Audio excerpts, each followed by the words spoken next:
요즘 우리가 살고 있는 이 사회를 보면 많은 사람들이 두려움에 빠져서 살고 있는 것을 봅니다.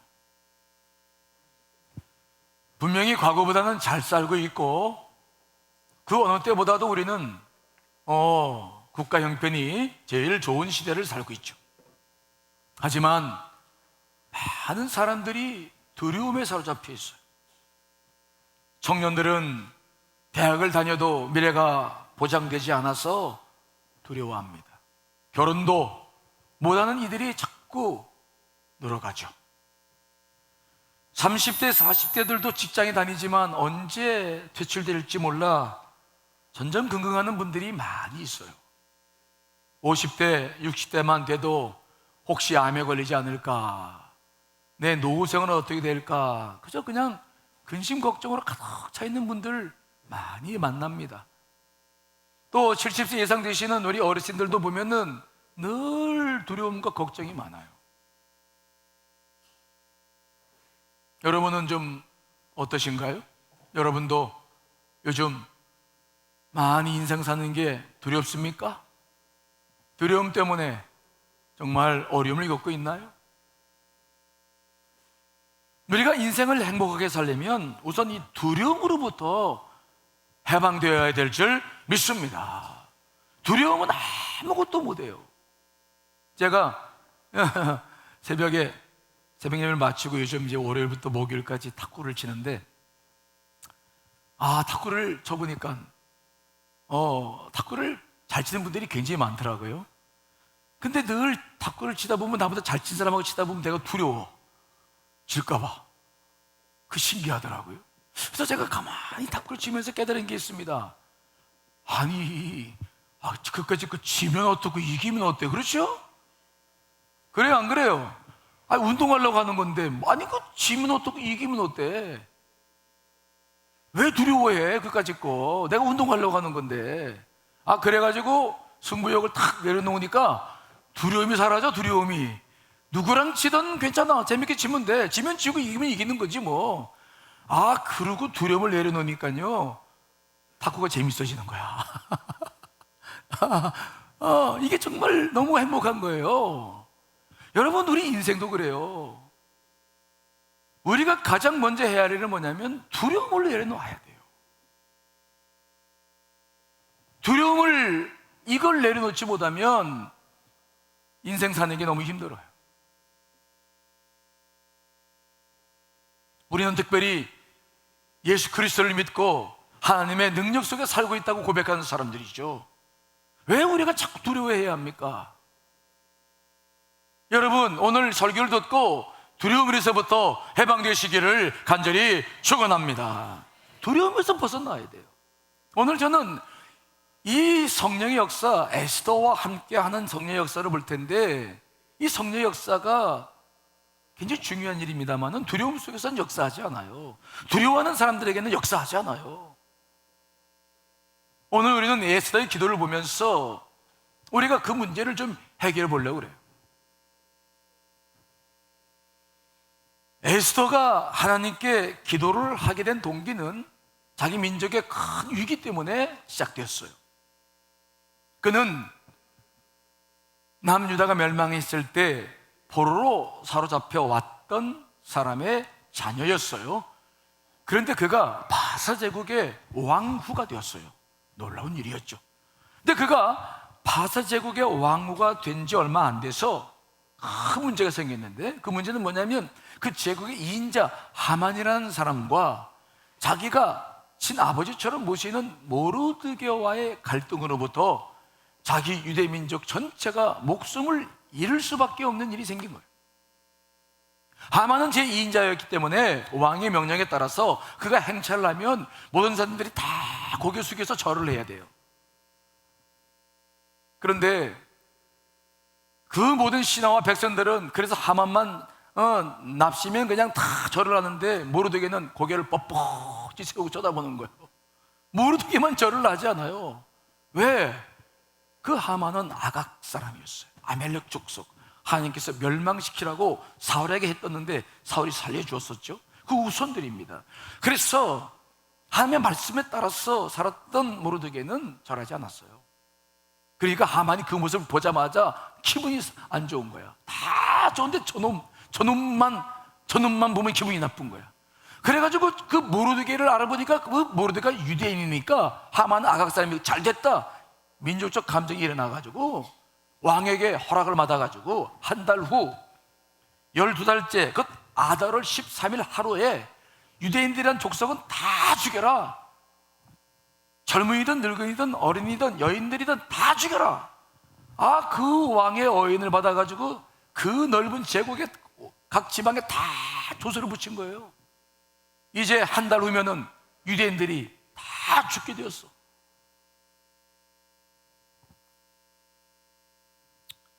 그러자 모르드게는 굵은 베옷을 입고 막 죄를 뒤집어 쓰면서 대궐 문 앞에서, 그가 대궐 문을 지키는 문직이었거든. 하급 공무원이었죠. 그 대궐 문 앞에서 막 이제 1인 시위를 하기 시작했고, 유대인들도 곳곳에서 일어나가지고 굵은 베옷을 입고 죄를 뒤집어 쓰고 동에 자복하면서 이 문제를 해결하려고 이제 기도하기 시작했어요. 하지만 에스더는 이 사정을 몰랐어요. 왜냐하면 에스더는 왕후였지만 국정에 참여할 수 없었고, 또 모르드게와는 신분이 달라져서 자주 만날 수가 없었어요. 그런데 그 모르드게가 어디서 그 1인 시위를 했냐면 대궐문 앞에서 그 1인 시위를 하니까 이 소문이 다 수상궁에 퍼지는 거죠. 그래서 그 에스더를 섬기는 내시와 시녀들이 그 사실을 알고는 에스더에게 와가지고 이야기를 하는 거예요. 모르드게가, 당신의 아빠처럼 여기는 그 모르드게가 죄를 뒤집어 쓰고 지금 난립니다. 그랬더니 막 에스더 놀래가지고 자기 내시 하닥을 보내가지고 사정을 이제 알아보았죠. 자, 에스더 4장 6절 9절 말씀을 여러분 다 알고 있는 내용이에요. 하지만 성경 읽는 건 굉장히 중요합니다. 말씀을 곧바로 여러분들 읽으면서 들으십시오. 같이 읽어봅니다. 시작. 하닥이 대궐문 앞 성중 광장에 있는 모르드게에 이르니, 모르드게가 자기가 당한 모든 일과 하만이 유다인을 멸하려고 왕의 금고에 바치기로 한 은의 정확한 액수를 하닥에게 말하고, 또 유다인을 진멸하라고 수산궁에서 내린 조서 초본을 하닥에게 주어 에스더에게 보여 알게 하고, 또 그에게 부탁하여 왕에게 나아가서 그 앞에서 자기 민족을 위하여 간절히 구하라 하니, 하닥이 돌아와 모르드게의 말을 에스더에게 알리매. 아멘. 모르드게는 하닥에게 지금 자신들이 당한 상황과 하만이 하려고 하는 모든 일을 다 이야기해주고, 그 하만이 각 지방에 내린 조서 초본까지 에스더에게 줬습니다. 그리고 하는 말이 빨리 왕을 찾아뵙고 우리 민족을 위해서 간절히 구하라 라고 아주 간곡히 에스더에게 부탁을 하는 것이었어요. 하지만 이 말을 들은 에스더는 그때부터 굉장히 고민하고 두려워했습니다. 에스더가 모르드게의 말을 듣고 두려워한 데에는 두 가지 이유가 있어요. 첫째는 무엇입니까? 에스더는 어렸을 때부터 큰 시련과 환난을 겪었던 사람이에요. 즉 자기가 어렸을 때에 자기 부모가 죽었어요. 이건 굉장히 큰 사건인데, 이런 어렸을 때 충격은 그대로 세포에 기억하는데, 그래서 어렸을 때 경험한 두려움을 우리는 세포적 기억이라고 불러요. 에스더의 부모는 남유다가 멸망했을 때에 바로 모르드게와 더불어서 바벨론에 끌려와서 살다가 무슨 연유인지 모르지만 죽었어요. 자, 에스더 2장 6절 7절 말씀 읽어보겠습니다. 시작. 전에 바벨론 왕 느부갓네살이 예루살렘에서 유다 왕 여고냐와 백성을 사로잡아 갈 때에 모르드게도 함께 사로잡혔더라. 그의 삼촌의 딸 하다사 곧 에스더는 부모가 없었으나 용모가 곱고 아리따운 처녀라.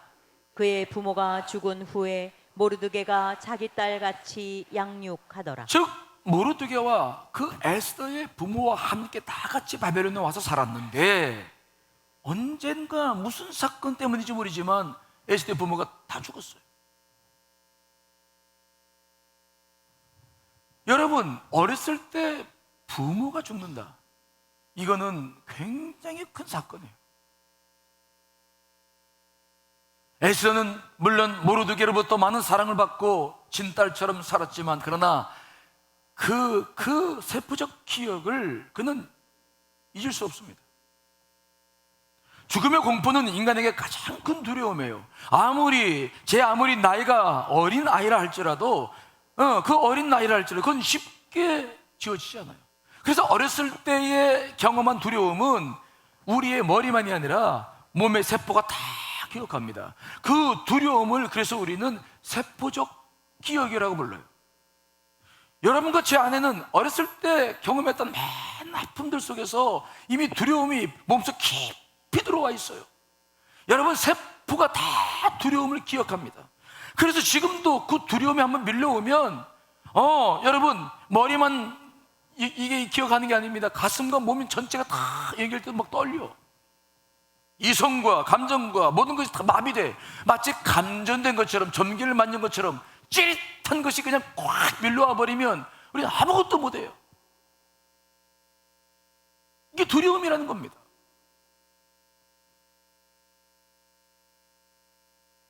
예전에 제가 강화에서 목회할 때 우리 박 집사님이랑 여재 집사님이 계셨는데, 그분 강화 그 해변가에서 놀다가 그만 불발탄인지도 모르고 있다가 가지고 놀다가 그냥 팡 터졌어, 폭탄이. 그래가지고 이분이 막 까무러쳤는데 다치진 않았는데, 그 뒤로는 꽝 소리만 나면 이분 정신을 못 차려. 애들이 학교 갈 때 문을 꽝 닫고, 교회에서도 누가 들어다가 자기 앉아있는데 문 꽝 닫고, 남편이 또 이걸 이용해요. 그냥 큰 소리 치면 또 그냥 자기가 잘해놓고도 그냥 내가 잘못했다고 그래. 막 그 고통이라는 게, 무서움이라고 하는 게, 이게 세포 깊숙이 들어와가지고 이게 지워지지 않는 거예요. 영혼 깊숙이 이게 들어와 있는 거예요. 그래서 과거에 일어났던 그 두려움이 지금도 연장되는 거예요. 계속되는 것입니다. 이게 우리들의 삶이에요. 그래서 하이데거라는 유명한 철학자도 말합니다. 공포는 계속되고 있다. 모르드게가 에스더에게 빨리 왕을 만나라, 지금 민족이 다 죽게 생겼다, 그 말을 들었을 때 에스더는 그 누구보다도 막 그 두려움에 휩싸였을 거예요. 정신을 못 차렸을 거예요. 이거 어떻게 해야 되나.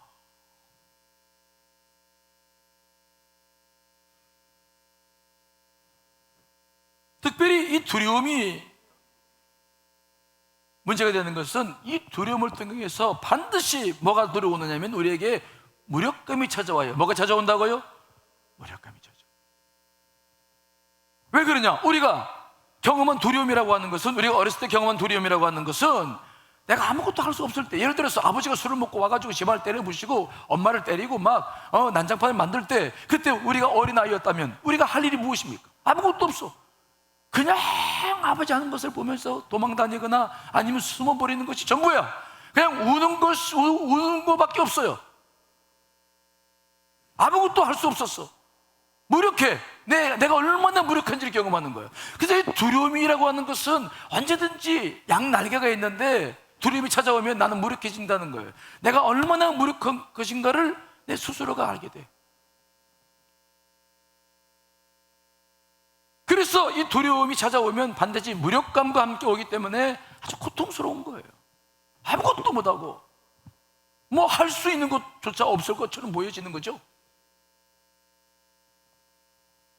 에스더에게도 그 두려움은 무력감으로 찾아왔습니다. 모르드게는 에스더에게 왕을 찾아가서 유대 민족을 빨리 해결하라, 구원하라 라고 이야기하지만, 두려운 에스더, 그런데 그에게도 무력감이 찾아왔는데 왕을 만날 수도 없는 거예요. 왜? 궁궐에는 다 법규가 있는데 왕을 만나려면 왕이 먼저 불러야 합니다. 부르지 않은 상황 속에서 먼저 가면 그 어진에 가서 왕을 암살하려고 하는 의도가 있다 생각해서 그 주변에 있는 호위 무사들에게 다 죽게 되어 있어요. 그게 그 당시 수상궁의 법규였어요. 아무리 왕으로 할지라도 그 법도만큼은 철저히 지켜야 했습니다. 특별히 에스더는 지금 왕과의 잠자리도 한 달째 하지 못한 상황입니다. 그러니 에스더는 두려움과 무력감에 깊이 빠질 수밖에 없는 거예요. 그래서 지금 에스더가 정말 고민이 돼가지고 그런 자기 마음을 다시 모르드게에게 전달합니다. 자, 10절 11절 말씀 읽어보겠습니다. 시작. 에스더가 하닥에게 이르되 너는 모르드게에게 전하기를 왕의 신하들과 왕의 각 지방 백성이 다 알거니와 남녀를 막론하고 부름을 받지 아니하고 안뜰에 들어가서 왕에게 나가면 오직 죽이는 법이요 왕이 그 자에게 금규를 내밀어야 살 것이라. 이제 내가 부름을 입어 왕에게 나가지 못한 지가 이미 30일이라 하라 하니라. 아멘. 에스더는 자기 민족이 당한 일을 듣고도 어찌해야 될 줄 몰랐어요. 그 너무 두렵고 무력감에 빠져 있었어요. 자기가 할 수 있는 것은 아무것도 없다고 생각하는 것입니다. 이게 두려움에 빠져 있는 사람의 특징이에요. 아무것도 할 수 없는 것처럼 보여요. 여러분, 우리가 위기가 찾아오면 우리도 이 두려움과 무력감에 빠집니다. 이제는 무엇인가를 내가 한다는 것 자체가 겁이 나. 이거 사업을 벌릴까? 이것도 잘못되면 어떡하지? 그나마 가진 거 다 털리면 어떡하지? 이 두려움이 찾아오면은 우리는 선뜻 아무것도 결단 못하고 아무것도 할 수 없어요. 무력증에 빠져버려. 시간은 하루하루 지나가지만 내가 할 일은 아무것도 없는 것처럼 느껴져요.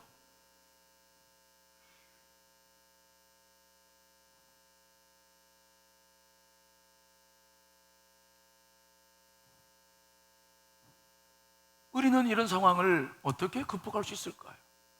에스더는 어떻게 그런 두려움과 무기력해서 일어설 수 있었을까요?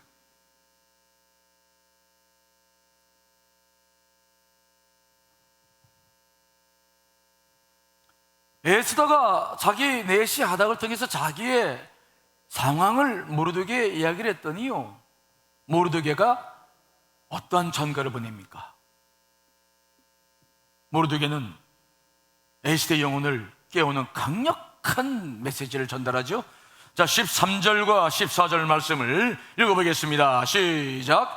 모르드게가 그를 시켜 에스더에게 회답하되 회답하되 너는 왕궁에 있으니 모든 유다인 중에 홀로 목숨을 건지리라 생각하지 말라. 이때에 내가 만일 잠잠하여 말이 없으면 유다인은 다른 데로 말미암아 노임과 구원을 얻으려니와 너와 내 아버지 집은 멸망하리라. 내가 왕후의 자리를 얻은 것이 이때를 위함이 아닌지 누가 알겠느냐 하니. 두려움과 무력감에 빠져있는 에스더에게 모르드게는 강력하게 질책합니다. 너 혼자 지금 왕궁에 들어있다고, 네가 왕후라고 너 홀로 목숨 건질 줄 생각하고 있는 모양인데 너 그거 잘못 생각하는 거야. 너도 유대인이고 네가 유대인을 알려지면 너는 왕후에서 폐위당하고 너도 죽어. 특별히 네가 하나님을 믿고 있지? 하나님은 네가 아니라도 어떤 방법을 통해서라도 우리 민족을 구원하실 것이다. 그러나 만일 그렇게 하나님이 네가 아니라 다른 통로를 통해서 구원하면 너와 내 집은 우리 유대인에게서 아무런 가치가 없는 집이 될 것이다. 그러니 너 혼자 살겠다고 침묵하지 말아라. 또 한 가지 잊지 말아야 될 것은 어떻게 네가 유대인이면서 지금 왕후가 되어져 있느냐? 어떻게 네가 유대인이면서 바사제국의 왕비가 되어져 있느냐? 누가 너를 왕비로 세웠느냐? 생각해봐라. 하나님께서 지금 이때를 위해서 너를 세운 것이 아니겠느냐? 왜 깨닫지 못하고 두려움과 무력감에 빠져 있느냐? 막 소리 지르는 거죠. 참으로 간담이 서늘한 말이었어요. 그 말을 전해들은 에스더는 정말 얼마나 정신이 바짝 들었을까요? 지금 벌어지고 있는 일들을 수수방관해서는 안 된다는 사실을 그는 깨달았을 거예요. 비록 자기는 두려움과 무력감에 빠져 있지만 이래서는 안 된다는 생각을 그는 했을 것입니다. 특별히 모르드게는 자기 아버지와 같은 사람입니다. 순종했던 사람입니다. 그래서 그 모르드게의 말을 가슴 깊이 새깁니다. 여러분, 우리가 이 무력감과 두려움에 빠져 있을 때 제일 먼저 해야 될 것은 뭐냐? 귀를 열고 들려온 소리에 귀를 기울여 나가야 될 줄 믿습니다.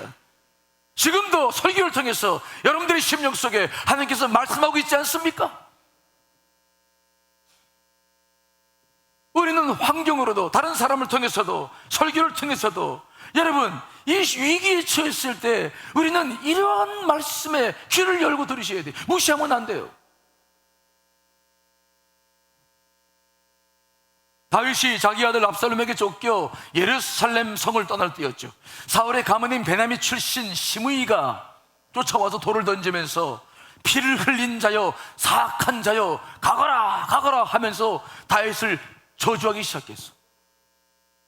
그러자 그 소리를 들었던 군대 장관 아비새가 막 이 죽은 개가 어찌하여 나의 주 왕을 저주하냐 분노하면서 다윗에게 저 시므이를 목숨을 거두게 해달라고 요청을 합니다. 그때 다윗이 뭐라고 말합니까? 왜 네가 나서느냐? 가만두어라. 저가 나를 저주하는 것은 여호와께서 저희가 허락하심이니라. 하물며 내 아들도 나를 죽이려고 하는데 어찌 저 사람이 이겠냐? 가만두어라. 여호와께서 허락하신 것이니 가만두어라. 내버려둬라. 다윗은 시므이의 조소서를 통해서 하나님의 음성을 들었던 것입니다. 그 점이 바로 다윗을 위대하게 만들었어요. 여러분, 시련 속에서 들려오는 아픈 소리를 무시하지 마시기를 간절히 축원합니다. 분노하지 마십시오. 귀를 열고 가슴을 열어서 그 소리를 들으시기를 간절히 축원합니다. 그게 살 길입니다. 만일 이 쓴소리를 듣고 내가 가슴을 열고 두려움에서 나올 수만 있다고 한다면 우리는 반드시 두려움을 이기고 승리하게 될 줄 믿습니다. 에스더는 모르드게의 말을 귀넘어 듣지 않았어요. 정말 두려움 속에 있었습니다. 그가 정말 무력감 속에 있었습니다. 하지만 가슴으로 그 말을 들으면서 모든 문제를 풀어나가기 시작하는 거예요.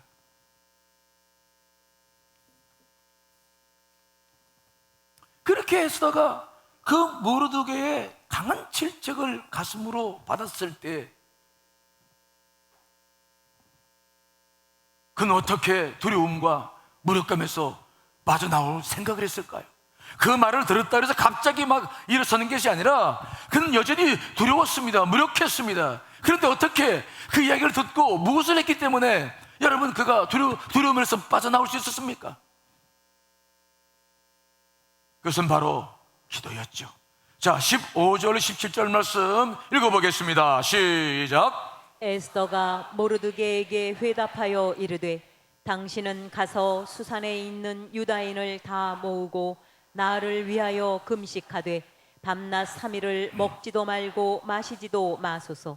나도 나의 시녀와 더불어 이렇게 금식한 후에 규례를 어기고 왕에게 나아가리니 죽으면 죽으리이다 하니라. 모르드게가 가서 에스더가 명령한 대로 다 행하니라. 아멘. 에스더가 자기의 무력감과 두려움에서 자기를 극복하고 일어서고자 결단했던 것이 무엇입니까? 기도였어요. 그는 3일 동안 물과 음식을 먹지 않기로 절대 금식을 하기로 결단합니다. 이 절대 금식은 3일 이상 하면 큰일 납니다. 이게 생명 이독하죠. 에스더는 정말 두렵고 무력감에 시달렸지만 모르드게의 말을 가슴에 팍 품고 어떻게든지 일어서야 했어요. 어떻게 하면 내가 일어섰을까? 그가 생각했던 것은 말은 뭐냐? 기도였어요. 그만큼 그는 기도를 확신하고 있었어요. 기도하면 자기가 회복된다는 사실을 알고 있었어요. 에스더는 기도를 선택하는 것입니다. 여러분, 우리가 이 두려움에서 이길 길은 어디에 있습니까? 이 무력감에서 우리가 빠져나올 수 있는 방법은 무엇입니까? 여러분, 저는 말씀드립니다. 저는 경험으로 말씀드립니다. 에스더처럼 기도의 힘을 믿으시기를 간절히 축원합니다. 기도의 힘을 믿으십시오. 기도밖에 없습니다. 오늘 에스더는 말합니다. 나는 나의 시녀와 더불어 이렇게 금식한 후에 규례를 어기고 왕에게 나아가리니 죽으면 죽으리이다. 기도를 통해서 그는 힘을 얻을 각오를 다지고 있는 거예요. 여러분도 에스더처럼 기도의 능력을 믿으시기를 간절히 축원합니다. 기도하는 모든 두려움이 사라집니다. 이것을 믿으십시오. 경험해 보십시오. 하나님은 기도하는 자들에게 두려움과 무력감에서 자유를 허락해 주십니다. 너는 내게 부르짖으라. 내가 내게 응답하겠고 내가 알지 못하는 그거 비밀한 일을 내게 보이라라고 말씀하셨어. 정말 저도 경험해 봅니다. 수많은 어려움을 겪어보지만 그 두려움 속에서 이걸 이길 수 있는 힘은 기도밖에 없더라고요. 자, 여러분 시편 138편 3절 말씀 읽어보겠습니다. 시작. 내가 간구하는 날에 주께서 응답하시고 내 영혼에 힘을 주어 나를 강하게 하셨나이다. 아멘. 우리가 기도하기 시작하면 응답만 받는 게 아니에요. 내 영혼이 힘을 얻게 되는 줄 믿습니다. 내 영혼이 힘으로 내가 강한 힘을 갖게 되는 거예요. 어떤 두려움도 우리는 이길 수 있습니다. 기도하기 시작하면 모든 무력감에서 빠져나올 수 있습니다. 기도에는 이런 놀라운 힘이 있어요. 그러므로 삶이 힘들다고 어렵게 여기지 말고 자꾸 두려움과 무력감에 빠지지 말고 나와서 여러분 기도하시기를 간절히 축원합니다. 기도를 그냥 쉽게 생각하지 마시고 그저 기도를 정말 한번 결단해 보세요. 그렇다면 정말 에스더가 3일 금식하고 난 다음에 정말 그가 원하는 대로 모든 일들이 해방되고 자유를 누리고 두려움에서 벗어나서 모든 문제를 풀 수 있었을까요? 풀었죠. 풀었습니다. 기도에는 그 힘이 있어요. 3일간 금식을 기도한 다음에 에스더가 가장 먼저 한 일이 뭐냐? 생명을 내놓고 왕을 찾아가는 거예요. 두려움 없이 찾아가는 거예요. 죽음은 주리다 라고 한 말 그대로 역사가 이루어지는 거예요.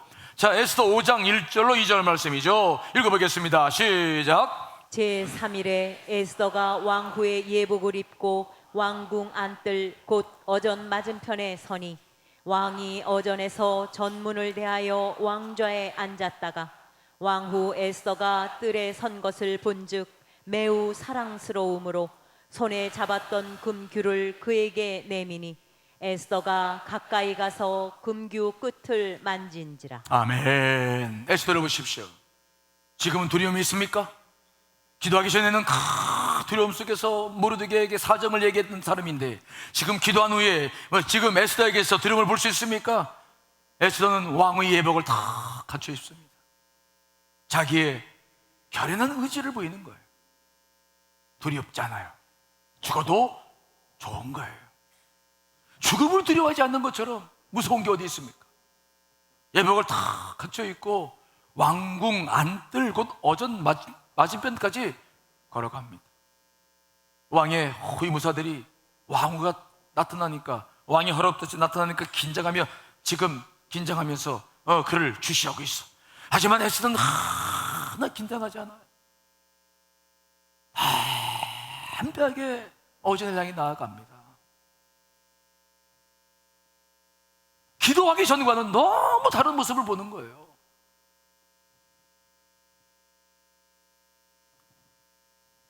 그때 왕은 어전 왕의 왕좌에 앉아있다가 마침 출입문을 이렇게 봤는데 보니까 아니 왕후 에스더가 부르지도 않는데 서 있는 거예요.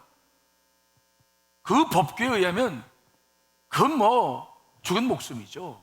그런데 웬일입니까? 에스더 보자마자 막 왕이 사랑스러운 마음이 막 너무 들어가지고 자신도 모르게 금규를 내밀어서 에스더를 살려요. 여러분, 이 일이 우연한 일입니까? 왕에게는 많은 후궁들이 있어요. 따라서 왕은 벌써 한 달 동안이나 에스더와 잠자리를 하지 않았습니다. 근데 갑자기 나타나는 왕으로 보니까 막 사랑스러워요. 여러분, 이것은 성령님께서 역사하신 결과인 줄 분명히 믿습니다. 여러분, 이것을 기억하셔야 돼요. 우리가 기도하면 심리적으로만 안정감을 갖는 게 아니에요. 우리는 기도할 때 그저 내적으로도 힘을 얻고 안정감을 갖지만 성령님은 밖에서 역사하시는 줄 믿습니다.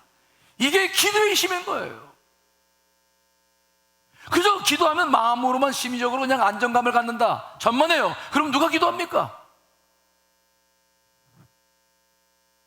내 내면에도 힘을 얻지만 성령님의 도우심이 있는 거예요. 무엇을 하든 지난 시간에 느헤미야도 살펴봤죠. 기도한 다음에 행하는 모든 것 속에 성령의 역사가 시작되는 줄 믿습니다. 그래서 모든 문제가 풀리고 시험이 물려가고 두려움과 무력증에서 우리는 해방될 수 있는 것입니다. 오늘 에스더를 보세요. 여러분, 인생을 어떻게 살 것입니까? 계속 이렇게 전전긍긍하고 그냥 두려움 속에서 그냥 뭐나들이 돈 조바심 가지고 살고 그냥 여러분, 지금 우리가 그렇게 살아야 됩니까? 우리가 누굴 믿는 사람들입니까?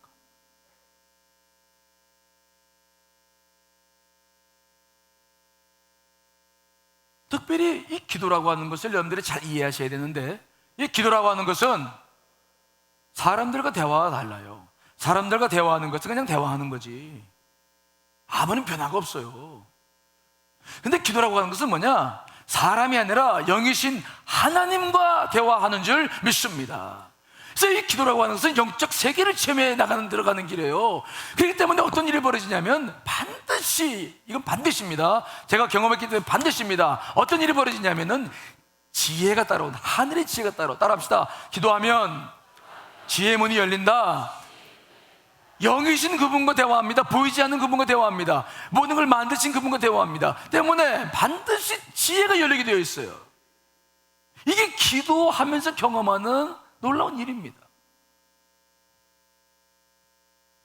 그래서 사도 바울은 골로새서 1장 9절에서 이 지혜를 뭐라고 말하냐면은 영적인 지혜와 총명이라 불러. 우리가 이렇게 부르는 이유는 뭡니까? 이 지혜는 표면적인 것을 보는 것이 아닙니다. 모든 것을 보되 분별하고 직감하고 통찰하는 힘을 말하는데, 간파하는 통찰력을 말해요. 표면을 보는 것이 아니라 이면을 바라봐요. 어떤 사건의 표면만 바라보면 문제를 해결하면은 이건 해결을 못합니다. 근데 기도를 하기 시작하면 그 이면이 보입니다. 특별히 에스더같이 3일 절대 금식을 하면 육이 죽기 때문에 영이 굉장히 맑아져요. 성령과 교제가 쉽게 이루어지면서 모든 것을 보는 눈이 확 열리기 시작하는데, 절대로 표면적인 것만 보지 않아요. 본질을 봐요. 기도하는 사람들에게서 느낄 수 있는 힘은 무엇입니까? 바로 그거예요. 기도하는 사람들은 뭔가 다른 게 있어요. 근데 뭐가 다른가 보면은 생각하는 게 다르고 말하는 게 다르고 보는 눈이 달라요. 뭘 보느냐? 본질을 봐요. 많이 배웠다고 교회에서도 제가 목회해봅니다. 많이 배운 사람들은 그렇지 못해요. 이성적으로는 굉장히 똑똑한데 본질은 못 봐요. 본질을 보는 사람들은 전부 기도하는 사람들이에요.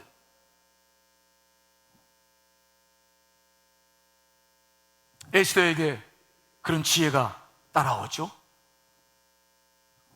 그렇게 에스더가 어전에 찾아가서 왕을 보니까 왕이 사랑스러워서 막 반기면서 말합니다. 무슨 일이냐? 도대체 네가 목숨을 내걸고 나를 찾아온 이유가 뭐냐? 나라 절반으로 줄 테니까 빨리 이야기해라. 만일 에스더가 기도하지 않고 왕의 그런 사랑을 받았다고 한다면 도절했을 거예요. 사실은 왕이시여, 사실은 하만이 우리 민족을 다 죽이려고 했을 것입니다. 아마 토사라고도 남았을 거예요. 그러나 기도하는 사람들은 성령님과 더불어서 모든 일을 판단하기 때문에 해야 할 말과 내용과 시기와 때가 다 이게 구분이 돼요. 오늘 에스더는 본론을 말하지 않고 왕과 하만을 다만 잔치에 초대하죠. 자, 4절 5절 말씀 읽어보겠습니다. 시작. 에스더가 이르되 오늘 내가 왕을 위하여 잔치를 베풀어 싸우니 왕이 좋게 여기시거든 하만과 함께 오소서 하니, 왕이 이르되 에스더가 말한 대로 하도록 하만을 급히 부르라 하고, 이에 왕이 하만과 함께 에스더가 베푼 잔치에 가니라. 아멘. 왜 성령님은 에스더의 입을 막고 자신의 문제를 말하지 않게 했을까요? 거기에 중대한 이유가 있습니다. 만일 에스더가 왕에게 지금 하만에 관한 이야기를 하고 유대인들이 다 죽게 되었다고 이야기를 하면 왕이 그 다음에 무슨 행동을 취할까요? 하만을 불러들여라. 하만은 불러봤어. 너 도대체 무슨 일 한 거냐? 이슬 짚고 해라. 그러면 그 자리에서 에스더와 하만과의 정치적인 분쟁이 일어나기 시작하고, 그 일로 말미암아 모든 대신과의 관계들이 다 정치적인 문제들이 논쟁이 일어나기 시작해요. 그러면 여러분, 하만이 이길까요? 에스더가 이길까요? 하만이 인자입니다. 모든 신하들을 다 죽고 있는 사람이에요. 에스더는 유대인이고 그를 지지하는 사람은 한 사람도 아직 없습니다. 그건 보나마나 패배할 수밖에 없는 거예요. 그래서 에스더의 입을 막고 한 가지 이야기를 하죠. 왕이요, 제가 지금 잔치를 이미 다 준비해 놨으니 하만만 불러가지고 왕이시여 좀 와주십시오. 왕이 하만을 빨리 들어오라 하라. 그래가지고 또 에스더가 준비해놓은 잔치에 참여해야 합니다. 또 거기서 술을 마시면서 기분이 좋으니까 더 에스더에게 말합니다. 왜 이런 일을 하는 거냐? 도대체 이야기를 해라. 이야기를 해. 내가 너에게 뭘 해주면 좋겠느냐? 나라 절반을 주겠다. 그랬더니 또 에스더 성령께서 때가 아님을 알고 또 말씀하지 않고 또 말하죠. 왕이여, 한 번만 말씀드리겠습니다.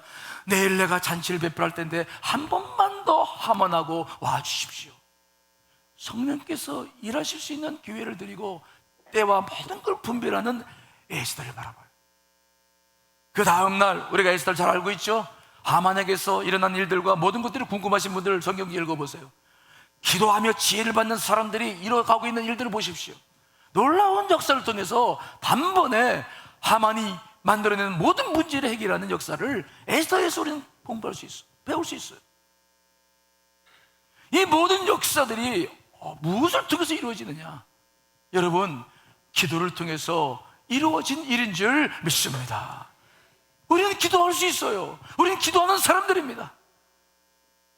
우리가 두려움성에 빠질 이유가 없어요. 우리가 무력감성에 빠져서 살아야 될 이유가 없어요. 왜 지금 우리는 두려워하면서 인생을 살아갑니까?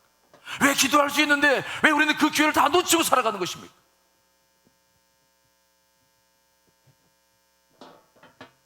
우리에게 지금 필요한 것은 기도예요. 기도만큼 우리의 삶에 영향을 미치는 것이 없습니다. 그러므로 여러분, 기도가 여러분의 삶을 지배할 수 있게 해주시기를 간절히 축원을 드리겠습니다. 그러면 기도를 통해서 주의 영이 여러분의 삶을 책임져 지실 것입니다. 오늘 우리는 에스더를 통해서 그 놀라운 이치를 분명히 보고 있어요. 두려웠던 여인이었습니다. 연약한 여인이었습니다. 하지만 기도를 통해서 그는 정말 왕후가 되어가는 모습을 보고 있어요. 여러분들 안에 정말 이런 놀라운 역사가 경험되고 이런 영적인 체험들이 있어지시기를 간절히 축원합니다.